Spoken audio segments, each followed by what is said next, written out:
오늘은 질의응답 법회 시간인데요. 제가 간단하게 이제 몇 가지 말씀드리고 질문 받도록 하겠습니다.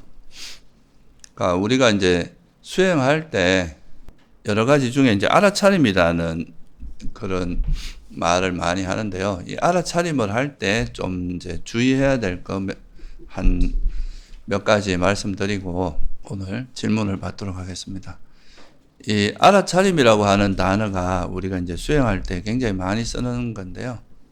특히 이제 우리가 몸에 대해서 알아차림을 하는 거는 좀 그렇게 어렵지가 않습니다. 우리가 어차피 이제 대상을 알아차리는 그런 거, 몸도 바깥의 대상이기 때문에 그거를 이제 알아차리는 거는 그렇게 어렵지 않은데, 이 마음에 대해서 알아차리는 거는 조금 다른 맥락이잖아요, 그죠? 그러니까 예를 들어서 제가 여러분들이 손을 내가 들 때 이게 손이다 하고 아는 거, 이런 거는 되게 이제 평소에도 우리가 대상을 알고 분별하고 이런 거는 익숙한 일이니까, 몸에 대해서, 몸이라는 건 항상 마음의 대상이 되기 때문에 그거는 되게 쉽게 이제 우리가 알 수 있는데, 마음을 알아차리는 과정은 이 어떤 물질을 알아차리는 거하고 조금 다릅니다. 그러니까 어떻게 보면 마음을 알아차린다고 하는 거는 우리가 생각이 일어난 것에 대해서 다시 또 생각을 하는, 그러니까 제가 말씀드릴 때 이제 생각에 대해서 또는 이제 마음에 대해서 알아차리는 거는 이전에 이미 일어났다가 사라진 마음을 기억해서 아는 거라고 말씀을 드렸죠, 그죠? 그래서 그걸 요즘에는 이제 요즘 세속에서는 이걸 이제 자기한테 일어난 마음 상태를 다시 그게 어떤 마음 상태였는지 아는 거, 이런 걸 보통 메타인지다 이렇게 보통 표현하잖아요, 그죠?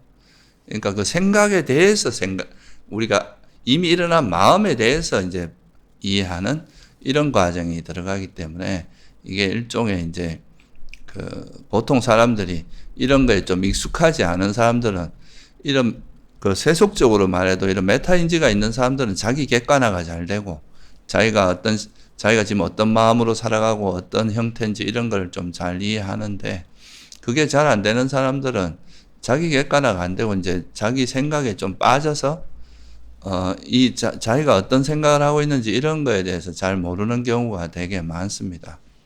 그래서 마음을 관찰한다는 거는 바로 그런 아주 기본이 이런 이제 요즘 말로 하면 이게 사실 이 말로 다 담아낼 수 있는 건 아닌데, 알아차림이라고 하는 이 단어 속에 이제 두 가지 개념이 들어가는데, 첫째는 요즘 이제 세속에서 많이 이야기하는 메타 자각이라는 말을 써요. 그러니까 메타 자각과 메타 인지, 이렇게 이제 어떤 심리학자 이 두 가지를 나누어서 설명을 하던데, 메타 자각이라고 하는 거는 이제 어떤 생각이나 마음이 일어날 때 그거를 즉시 알아차리는 그를 이야기합니다. 우리가 메타인지라는 건 자기한테 일어났던 마음 상태를 객관화해서 아는 거라고, 자기가 어떤 마음 상태에 일어난지 이걸 아는 거라면, 메타 자각은 그게 여러분들이 어제 일어난 것도 우리가 내가 어제 일어났던 걸 곰곰이 돌아보니까 이러이러하고 내 마음을 이렇게 움직였다 하는 걸 알 수 있잖아요, 그죠? 그러니까 메타인지는 좀 한참 지나고 나서도 알 수 있어요. 그게 어느 정도 지나고 나서도. 근데 이제 메타 자각이라고 하는 거는 얼마나 일어나는 그 순간을 빨리 포착하느냐, 이거하고 좀 관계가 있는 거죠. 그래서 메타 인지하고 메타 자각이 항상 일치하는 건 아닙니다. 메타 인지는 잘 되는데 메타 자각이 보통 우리가 세속에서 이제 조금 지식인들이나 자기 객관화가 잘 되는 사람들은 보면 메타 인지가 잘 되는 분들입니다. 근데 그런 사람들이 처음에 이제 자기 마음 상태가 그렇게 일어날 때 자기한테 그런 생각이나 마음이라는 그 순간을 포착해서 그걸 알아차리는, 이거는 쉽지 않거든요. 이거는 또 상당한 훈련을 해야 되는 부분이라서, 그래서 우리가 보통 이제 불교에서 말하는 알아차림이라는 거에 제일 중요한 포인트 중에 하나가 뭐라고 이야기합니까? 과거를 알아차립니까? 과거, 미래보다는 주로 뭘 알아차려고 합니까? 현재, 그죠? 지금 이 순간. 사실 마음은 현재 일어나는 거 알아차릴 수는 없어요. 사실은. 엄밀히 말하면. 이제 내가 만약에 이제 타심통이 있어갖고 다른 사람 마음이 일어나는 걸 본다. 이거는 가능한데, 자기 마음을 현재 알아차리는 왜? 그러면 마음이 한순간에 두 개가 있어야 되잖아요. 현재 일어나는 마음과 그걸 아는 마음, 이렇게는 보지 않고 항상 이제 일어났던 생각을 기억해서 그걸 아는. 근데 이게 이제 예를 들어서 어떤 생각이 일어나고 사라지고 그 다음 마음으로 바로 이걸 알게 되면 이런 것 정도는 현재라고 본다 이 말이에요. 간극이 없을 때, 그죠? 그 정도는 이제 우리가 현재라고 이해해서 하는 건데, 그래서 이거는 여러분이 가능하면 생각을 빨리 알아차리려고 애쓰고 노력하지 않는 한 이런 능력이 잘 개발이 안 됩니다. 그래서 이게 이제 불교에서 말하는 수행에서 가장 이제 첫 번째로 우리가 개발해야 될 그 마음 상태 중에 하나가 알아차림이라고 하는 거는 항상 현재를 우리가 이제 되게 강조하고 있는데, 그거는 이제 생각이 오래 진행되기 전에, 그죠? 화가 일어나는데 화가 일어나는 순간을 알아차리면 이 화를 내려놓기가 쉽지만, 화가 일어난 거를 방치해서 화가 막 1시간, 뭐 2시간 하루 종일 이어지고 나서 그거를 놓으려고 하면 굉장히 어렵거든요, 이게. 그래서 이제 첫째는 어떤 생각이 일어나는 그 순간을 포착하는 게 첫째는 되게 가능하면 빨리 이 생각이 많이 진행되기 전에 이렇게 알아차리는 거를 굳이 이제 요즘 말로 이야기하면 이제 메타 자각이라고 하는데, 그거를 우리가 알아차림이라는 그 단어 속에 이 개념이 다 포함되어 있는 거예요. 현재를 알아차리는 거고. 그리고 이제 두 번째 메타 인지라고 하는 건 이제 자기한테 일어난 생각이 어떤 유형이고 어떤 형태로 일어나는지 이걸 아는 건데, 이거를 불교에서는 이제 부처님께서는 어떻게 말씀하시냐면, 너희들에게 일어나는 마음이 탐욕이 있는 마음은 탐욕이 탐욕이 있는 마음이라고 알고, 탐욕이 없는 마음은 탐욕이 없는 마음이라고 알고, 성냄이 있는 마음은 성냄이 있다고 알고, 성냄이 없는 마음은 이게 이제 그 생각이 일어났는데 이 생각의 내용, 이게 뭔지를, 이거의 생각에 이제 이 생각을 움직이는 그 본질이 뭔지 이걸 아는 건데요. 이게 일종의 뭐하고 관계 있느냐 하면, 이 우리에게 일어난 생각을, 범주화한다 할까? 개념화한다 할까? 이거하고 관계 있습니다. 우리한테 일어나는 마음 상태는 하루에도 수천만 번이 일어나잖아요. 지금 이 순간도 일어나고 사라지는데, 이 하나하나를 개별적으로 이해하려고 그러면 어떻습니까? 이게 뭐 정신없어갖고 할 수가 없겠죠. 그죠? 너무 복잡하죠. 그러니까 부처님께서는 당신이 이제 이런 진리를 깨닫고 나서 특히 이제 집성제에서 괴로움이 왜 일어나는가를 살펴보니까 그 중에 이제 핵심적인 원인은 집착이더라, 가래더라, 이렇게 이제 알게 된 거죠. 그래서 이 탐욕이라고 하는 탐욕, 집착, 가래, 이건 사실 이름만 다를 뿐이지 내용은 똑같습니다. 어떤 대상이 나타났을 때 그 대상을 집착하고 거머쥐고 놓지 않는 마음 상태를 이야기하거든요. 그래서 이제 그 탐욕이라는 것이 있고, 그 탐욕 때문에 우리가 온갖 괴로움이 일어나고, 이 탐욕은 또 성냄을 유발하게 되죠. 그죠? 그 탐욕의 반작용처럼 내가 원하는 거 얻지 못할 때 그거에 대한 반작용을 화가 난단 말이죠. 또 얻었다 하더라도 그게 또 사라질까 봐 두려워하는 이런 이제 또 화도 일어나고, 그래서 이제 탐욕의 성냄은 이제 탐욕의 반작용 같은 거, 이 탐욕이 일어나게 하는 원인이 또 어리석음이니까 이 탐진치라고 하는 걸로 해로운 마음을 크게 범주화를 한 겁니다. 우리에게 괴로움이 일어나는 마음 상태는 어떤 대상에 대해서 집착하는 형태로 나타나는 마음의 형태는 전부 다 탐욕으로 보자. 그리고 대상을 싫어하는 형태로 나타나는 건 전부 성냄으로 이해해라. 도사, 이제 로바 도사. 그리고 이게 이제 이런 거를 진리를 잘 모르고, 그래서 어리석기 때문에, 진리에 대한 무지 때문에 그런 집착을 하는, 화가 나는 이런 마음 상태는 어리석음으로 보는 거죠. 그래서 이런 어리석음과 탐욕과 성냄이라고는 요 세 가지의 카테고리, 이제 그런 특징을 갖고 있는 거는 다 묶어서 탐욕, 성냄, 어리석음을 하면 이 복잡한 마음 상태가 굉장히 단순화되잖아요. 그죠? 그렇게 되면 우리가 이제 우리한테 일어나는 마음이 다양하게 일어나도, 이건 탐욕이야, 이건 성냄이야, 이건 어리석음, 이렇게 보면은 이 탐욕, 성냄, 어리석음이라는 이 개념 속에 수많은 현상을 좀 통합해서 이해할 수 있게 되는 그런 장점이 있습니다.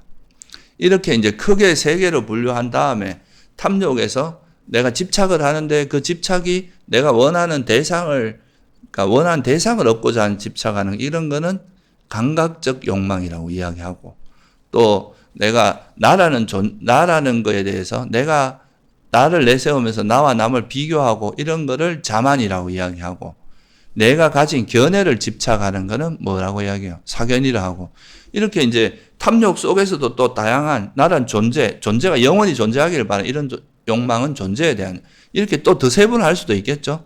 근데 이거 전체적인 맥락은 탐욕인 거예요.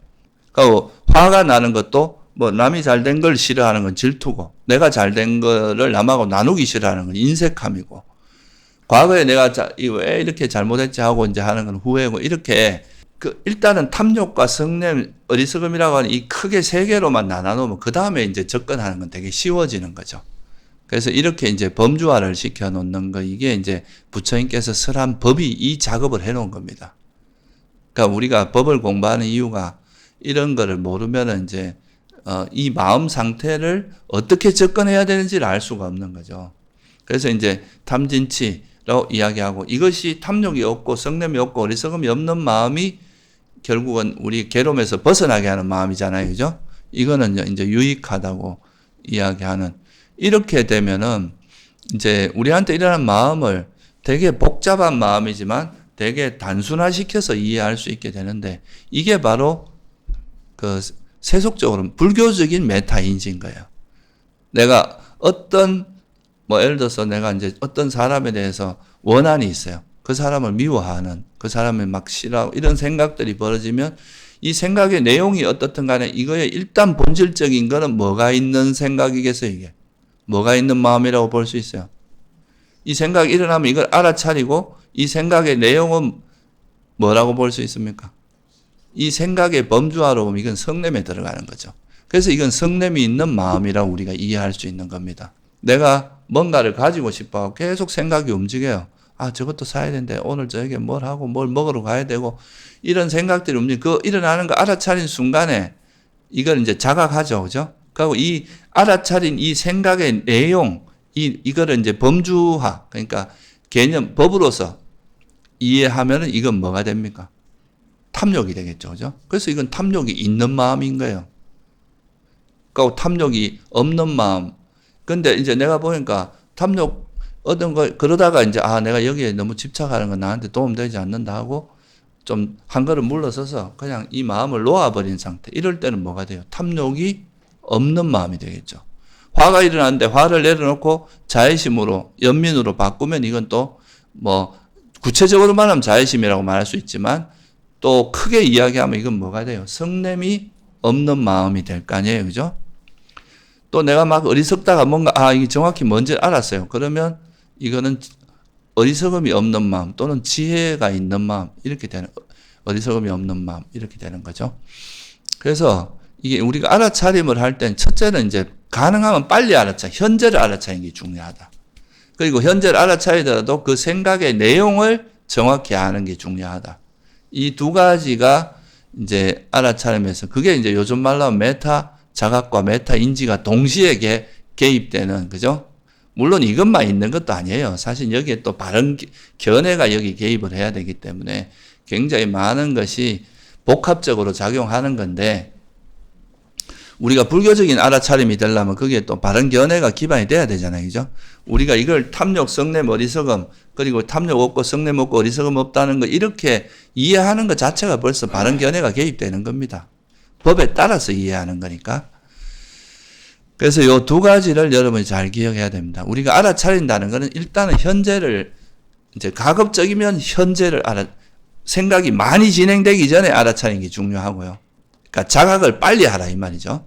그리고 두 번째는 그 생각을, 그냥 그 생각 자체도, 생각 자체를 아는 것도 중요하고, 그 생각을 알 때 그 생각이 우리가 부처님의 법에 따르면 어떤 건지를 이해하는, 이게 탐욕인지 성냄인지 어리석음이 있는 마음인지 그게 없는 마음 상태인지 이거를 명확히 아는 거, 이거를 우리가 알아차림이라고 한다. 무슨 뜻인지 이해되시죠? 그죠? 그리고 이걸 할 때는 또 한 가지 주의할 거는, 보통 이제 처음에 이제 여러분이 수행을 하면은 이런 것들이 일어날 때 주로 어떻습니까? 불만스럽죠. 이런 번뇌가 일어나는 거. 그걸 받아들이기 싫어하고 이걸 이제 좀 거부하고 싶고 인정하기 싫어하는 이런 마음이 많이 일어납니다. 그래서 이건 그냥 근데 어떻게 보면 진리의 입장에서 보면 이런 마음들은 접촉에 의해서 그냥 일어났다가 사라지고 일어났다가 사라지고 그러니까 무슨 이게 나의 전체 모습도 아니고 내 의식의 흐름 중에 일부에 불과하고 변하기 마련 이걸 또 바꿀 수도 있는 마음이고 이런 거니까 여기에 너무 과하게 몰입하지 말고 그냥 이거는 조건에서 일어난 마음일 뿐이니까 이거는 뭐 그냥 이것이 탐욕이 있는지가 선한지 불선한지 탐욕이 있는 건지 없는 건지 이런 것만 파악해서 그냥 뭐 이게 탐욕이 없고 성냄이 없고 어리석 없는 유익한 마음이면 그냥 계속 유지되도록 노력하고 그것이 해로운 거면 버리도록 노력하고 이렇게만 작용하면 되겠죠. 그죠? 거기에 대해서 뭐 좋다 싫다 이런 마음이 들어갈 필요가 없다 이거죠. 특히 싫어하는 마음이 없어져야 됩니다. 그러니까 자기한테 일어나는 번뇌를 화내지 않고 싫어하지 않고 그걸 그냥 있는 그대로 수용하는 거. 이게 이제 알아차림에서 가장 중요한 이제 포인트다. 그래서 여러분들 이거를 좀 염두에 두고 평소에 이제 자기 마음을 잘 이해하고 이런 이제 알아차림을 계속 하다 보면 우리가 결국은 바른 기억들이 많이 생깁니다.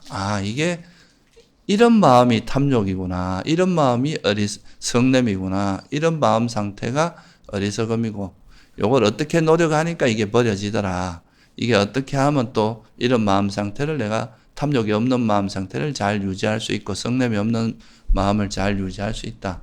이런 노하우가 쌓이는 게 뭡니까? 그게 바로 바른 기억이 많이 형성되는 겁니다. 여러분들 마음에 이런 것들을 처리할 수 있는 능력이 이제 개발되면서 그 바른 기억이 많이 생길수록 우리가 이제 그런 번뇌에 대한 번뇌를 버린 힘도 강해지고 그러겠죠. 그죠? 여러분 운전을 오래 한다는 건 운전을 잘하고 베스트 드라이버가 되는 거는 뭘 의미하겠어요? 운전에 대한 노하우가 많아진 겁니다. 그죠? 어떻게 해야 사고가 덜 나고, 어떻게 해야 사고가 나고, 이런 상황에서 어떻게 대처하고, 위기 상황에서 어떻게 잘 이런 게 충분히 훈련이 돼서 그런 거에 대한 노하우가 충분히 습득이 된 사람은 웬만한 보통 초보자 같으면 사고 날 상황에서도 사고가 안 나고, 그죠? 아예 사고 안 나게 운전을 잘하게 되는 이런 것도 다 습득이거든요. 바른 운전법을 잘 기억하는 거잖아요. 이 수행도 우리가 마음을 운전하는 거예요. 어떻게 보면 마음을 잘 운전해야 되는데 그러려면 어떻게 하면 해로운 마음이 잘 버려지고 어떻게 하면 유익한 마음이 잘 개발되는지 내가 경험상에서 어떻게 하면 이걸 놓아버리고 이게 원인은 뭐고 어떻게 하면 놓을 수 있고 이런 마음 상태가 해로운 건데 이건 어떻게 내려놓을 수 있고 또 이런 유익한 마음 상태를 어떻게 유지하는지 이런 거에 대한 노하우가 많이 쌓여서 그런 거에 전문적인 이제 지식이 갖추어진 사람을 우리가 전문 수행자, 지식이라기보다 이제 전문적인 경험, 전문적인 이제 수행의 노하우가 충분히 쌓여진 사람을 이제 우리가 전문적인 수행자다 이렇게 이야기하는 거 아니겠어요, 그죠? 그래서 일상 속에서 여러분들이 마음을 많이 경험하고 그런 번뇌를 알아차리고 내려놓고 알아차리고 놓아버리고 하는 그런 경험들이 많이 쌓여야 이 마음을 다루는 방법을 알게 되는 겁니다. 지혜롭게 다루는 방법을. 그래서 그런 거를 염두에 두시고 한번 수행을 해보시면 좋을 것 같습니다. 예, 오늘은 여기서 이 정도 하고 궁금한 거 있으면 질문해 주십시오. 뭐 그동안 수행하시면서 궁금한 거나 아니면 뭐 불교 전반에 대해서 질문해도 됩니다. 예. 제가 그 가정에서 예불 시간에 모아 특징경을 낭송하고 지속적으로 낭송을 했습니다. 근데 예전에 경전에 나오는 것들은 전부 생략이 돼 있어가지고 좀 쭉 하다가 이게 부처님이 생략해서 말씀하시지는 않았을 텐데 싶어서 그걸 전부 다 복귀해서 한번 처음부터 끝까지 생략되지 않은 문장을 읽어보려고 했는데 등가불명이라고 우리 법요집에 정말 있어서 반가워가지고 지속적으로 모아특징경을 하루도 안 빠지고 늘상 낭송을 하는데 제 이 표현이 적절한지 모르겠습니다만은 어떤 고요하고 통증이 심하거나 아플 때는 부피를 한 번씩 느끼곤 했습니다. 그리고 상당히 좋은 내용이고, 그 다음에 언젠가 스님께서 좀 힘이 안 되면은 믿어라, 그냥. 부처님 바르게 나쁘게 가르치지 안 하실 텐데 그냥 믿고 들어가라. 이게 항상 기억이 나서 수행력이 좀 모자라면은 덮어놓고 그걸 꾸준히 이제 해봤는데, 오늘 제가 말씀드리고자 싶은, 질문 드리고자 하는 것은 6권의 안이비설신의하고 18개의 안식, 비식, 설신, 그 다음에 의식하고, 그래서 무아특징경의 5의 색수상행식, 이 식은 그 강목 스님이 번역한 니까에서 보면은 아르마리, 또 그 다음에 그 분별심이라고 좀 알고 있습니다만은, 그런데 그 전에 이제 형성들은 심리 형상들이라고 줄곧 낭송해 오다가 우리 법요집에 형성이라는 이제 개념을 가지고 처음에는 조금 해오던 게 의색한 부분도 있었는데, 하다 보니까 이게 훨씬 낫겠다는 생각이 들어서 그 형성으로 하고 있습니다. 그래서 지금 6권의 안이비설신의가 그냥 힘이 하나 막연하마 만호로 기억을 해도 되는지, 그 다음에 18개 의식과 5원의 지금 무아특징경의 마지막 의식이 같은 건지, 그리고 안식, 그 색수상 행식에서 행이 형성인데 수와 상이 행에 결국은 같이 그 형성에 같이 되어서 의식으로 같이 들어가는 거 아닌지 하는 막연한 생각인데, 그 정리를 좀 해주시면 제가 공부하는 데 도움이 되겠습니다. 그게 이제 우리가 경전에 보면 그 소위 마음이라고 하는 게 뭐냐면, 우리가 대상을, 우리가 어떤 이제 접촉이라는 게 일어나고, 어떤 우리는 보통 이제 살아있는 생명체는 이런 그 무정물하고 다른 거는 외부 대상을 분별하고 살아가는 거잖아요. 그죠? 이거는 뭐 종이고, 이건 컵이고, 저기 있는 분들은 사람이고, 불자고, 뭐 이렇게 그 상황을 보고 이해해야 이제 어떤 우리의 삶이 이루어지는 거잖아요. 그죠? 특히나 이제 우리가 생존하기 위해서는 위험을 인지하고, 내가 위험한 곳하고 위험하지 않은 이런 걸 잘 알아야 우리 목숨을 유지하고 살아갈 수 있잖아요. 그죠? 그래서 이제 그런 역할을 하는 것, 대상을 아는 역할을 하는 거에 해당하는 용어가 불교에서는 3가지가 있어요. 초기 경전에는. 그게 이제 찢다라고 하는 마음이라고 하는 게 있고요. 그다음 2번째가 만호라고 하는 단어가 있고요. 그리고 이제 윈냐냐, 이게 이제 식이라고 번역이 되죠. 그래서 요 3가지가 사실은 이제 상황에 따라 다르게 이야기하긴 하지만 똑같은 뜻을 가지고 있어요. 그러니까 제가 똑같지만 때로는 스님이라고 하고, 제가 집에 가면 아들이 되고, 또 뭐 때로는 남자라고 하기도 하고 할 거 아니에요. 그죠? 그러니까 이름은 다르지만 그 본질적으로 저를 지칭하는 용어들이잖아요.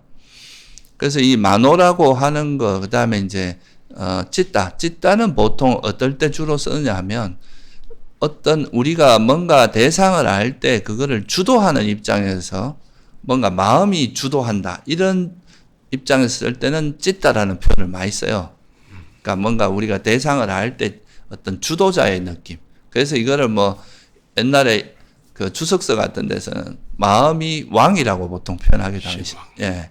마음을 왕이라고 하고, 마음에 속한 그런 심리 현상, 심리 작용들은 마음 부수라고 보통 표현하는데, 그거는 신화 뭐 이런 식으로 해서 마음이 어떤 우리가 뭔가를 알 때 주도자다, 이런 의미로 쓸 때는 보통 마음이라는 표현을 많이 써요.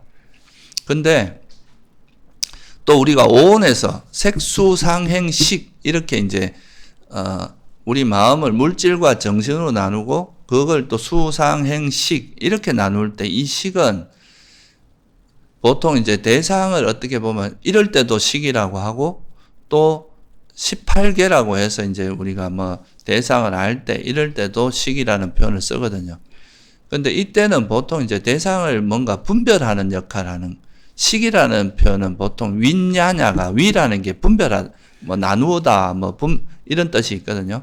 그러니까 나누어서 윈냐나 할 때 냐라고 하는 건 알다라는 뜻이에요.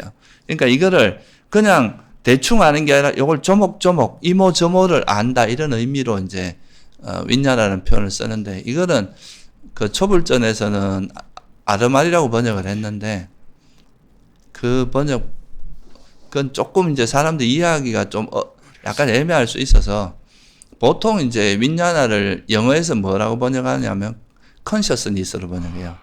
그러니까 보통 의식이죠, 의식. 그러니까 의식이 제일 그냥 무난한 용어입니다. 그래서 이제 이 대상을 의식해서 그것에 대해서 요모조모 분별한다는 이런 입장에서는 의식이란 식이라는 용어를 쓰고요.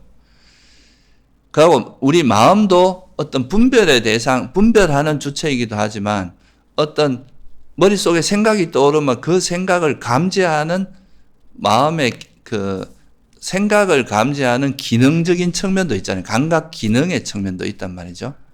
그러니까 마음은 우리가 보통은 보면 이제 눈은 어떤 형색을 감지하는 기능만 하지 분별하는 기능은 안 하잖아요. 그죠? 그러니까 이제 눈과 형색이 부딪힐 때 안식이라고 하는 분별하는 의식은 따로 일어난다는 눈과 안식은 다르잖아요. 근데 만호라고 하는 이제 우리 마음에서 어떤 과거의 생각이 이렇게 기억이 나는 거 떠오를 때 이때는 안이비설신이라는 오감을 통하는 게 아니라 이게 마음에서 떠오르고 마음이 분별한단 말이에요. 그죠? 예, 그렇습니다. 우리 의식에서 떠오르고 그 의식이 또 그걸 분별하는 식으로 작동하니까 이 어떤 마음의 대상을 감지한다는 의미로 쓸 때는 만호라는 표현을 써요. 그래서 안이비설신의에서 육근이라고 하는 이제 대상을 감지한다는 의미에서 만호라고 쓰고 그것을 이제 분별하는 의미에서 이것도 뭐 아까도 말했지만 떠오르는 것도 마음에서 떠오르지만 분별하는 것도 마음이 하잖아요. 그래서 그런 차원에서는 만호라고 하고 이거를 중국에서 의라고 번역을 했어요. 이제 만호를 뜻의자 써서 이제 의라고 번역을 해서 찢다라고 하는 용어는 심으로 번역이 되고 찢다라는 게 원래 심장이라는 뜻이거든요. 그래서 이게 이제 마음 심자 그걸로 썼고 그 다음에 이제 만호는 의로 번역을 했고 이제 윈냐나는 식으로 번역해서 심의식 이렇게 이제 이야기하는 거죠. 심의식은 같은 말이에요. 그런데 이제 영어에서는 보면 찢다하고 만호를 똑같이 마인드로 번역합니다. 사실 만호가 그냥 그 마음인데 그 마음의 어떤 마음이 대상을 이제 감지하는 역할의 측면에서 할 때 만호라고 표현하는 것은 사실 내용은 만호거든요. 마음이거든요. 그래서 번역을 그냥 마음으로 번역하고 마음에서 일어나서 그 마음에 떠오른 거를 이제 마음이 분별하는 요럴 때 마음이 감각 기능이 돼서 분별한다는 의미에서 만호의식 이렇게 보통 표현하는 거죠.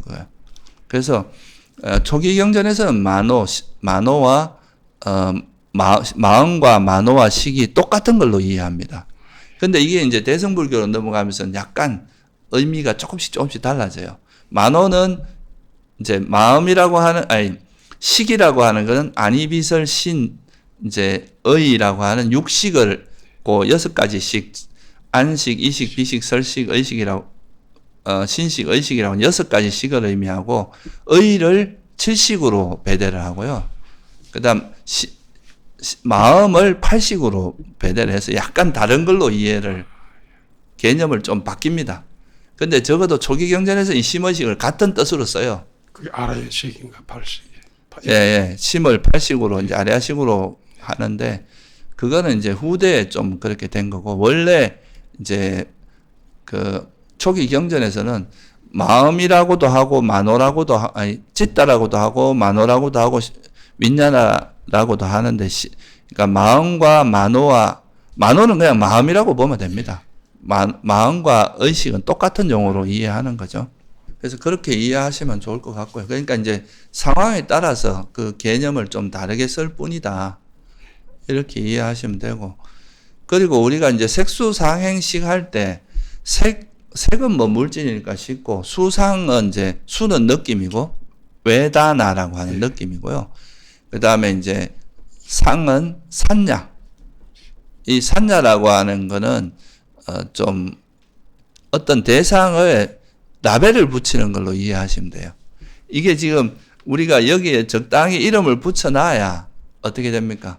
다음에 볼 때 이걸 본 사람은 이거 가져와 하면 알 수 있지만 못 본 사람한테는 우리가 그 종 가져와 이렇게 하면 대충 뭔지를 알잖아요. 그러니까 그 언어를 통해서 그 현상을 추측할 수 있게 되죠. 그래서 이제 이 소통이 가능해지는 건데, 그래서 그런 역할을 하는 걸 상이라고 합니다. 그래서 이게 이제 산야라고 할 때, 여기 이게 똑같은 용어에서 어근은 똑같습니다. 산야, 윈야냐, 빤야, 이 냐라는 단어는 동일하고 앞에 접두어가 다른 거예요. 싸냐, 그 다음에 이제 위냐, 빠냐 이렇게 되거든요. 그래서 싸라는 말은 투게더란 뜻이에요. 그러니까 이래 뭉퉁거려서, 그러니까 요런 모양을 가진 건 전부 같은 게 인식하자. 그러니까 이런 게 산야. 그러니까 산야는 되게 두리뭉실하게 여기 있는 사람을 전부 사람 이렇게 하는 게 산야입니다. 근데 사람마다 하나하나 좀 더 세세하게 이해할 수 있잖아요.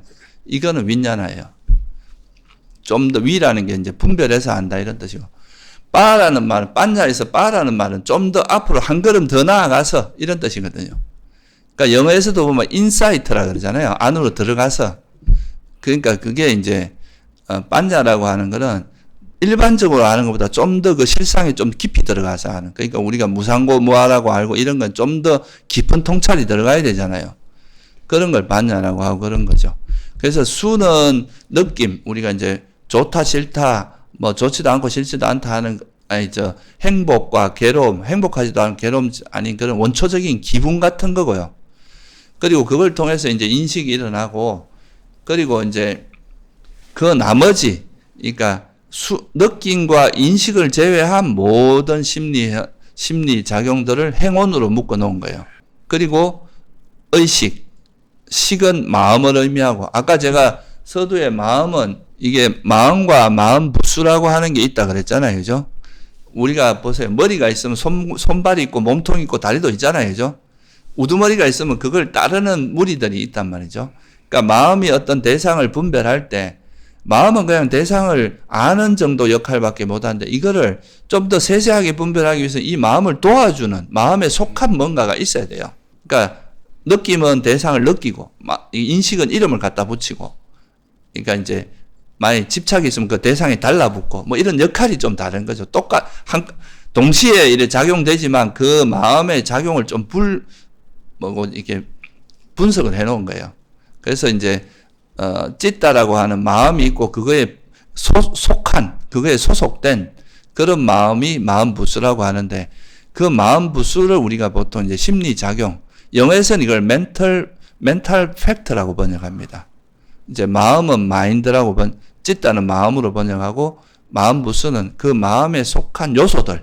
그래서 그렇게 표현하는데, 그게 이제 수상까지 다 포함하는데, 수상은 따로 분류를 하고 나머지를 다 모아서 행원에 포함을 시킨 거죠. 그러니까 전부 다 이게 심리 현상, 심리 작용들이에요.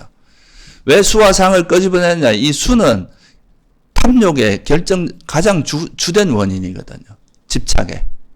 그러니까 행복한 느낌이라면 바로 달라붙고, 괴로운 느낌은 이것이 없었으면 좋겠다는 비존재에 대한 가래의 원인이 돼요. 그래서 이거를 이제 느낌이라는 것은 가래의 원인이 돼요. 가래가 윤회의 주된 원인이잖아요. 그죠? 그래서 이거를 이제 중요하기 때문에 느낌은 따로 빼고, 또 인식은 이 느낌에 또 가래가 일어나는데, 느낌이 밥이라면 인식은 반찬 같은 역할을 하는 거예요. 그래서 이제 이 두 가지 따로 빼고 나머지를 전부 행원에다 집어넣은 건데, 근데 이제 초기 불전에서는 행원에 들어가 있는 그 요소들이 전부 심리 작용들이잖아요. 심리 현상들. 그래서 그 번역을 좀 의역을 한 겁니다. 그 안에, 여기에 모여있는 건 전부 심리 현상들이다. 이런 측면에서 심리 현상들이라고 번역을 한 건데, 원래 이제 행원의 뜻이 쌍카라 칸다거든요. 원래 빨리어가. 쌍카라라고 하는 거는, 만들어졌다, 형성됐다, 이렇게 표현해요. 그래서 이거는 형성의 무더기, 이런 뜻이거든요. 왜 형성이라고 하느냐 하면, 여러분 어떻습니까? 탐욕, 이제 이 행원 안에는 탐진치, 선, 불선 이런 게 여기 다 포함되거든요. 그런데 여러분 마음에서 탐욕이 일어나면 일어날수록 탐욕이 탐욕을 부르고 이런 거 느끼죠? 탐욕이 탐욕을 형성하게 하고. 그렇죠? 성냄이 성냄을 또 그러니까 형성하기 때문에 형성이라 한다. 경전에 그렇게 표현되어 있어요. 그러니까 이거는 계속 뭔가 그 마음이 또 새로운 걸 만들어내서 계속 이어지게 만드는 그런 뜻이 있기 때문에 그래서 그걸 형성무더기로 분류를 한 겁니다.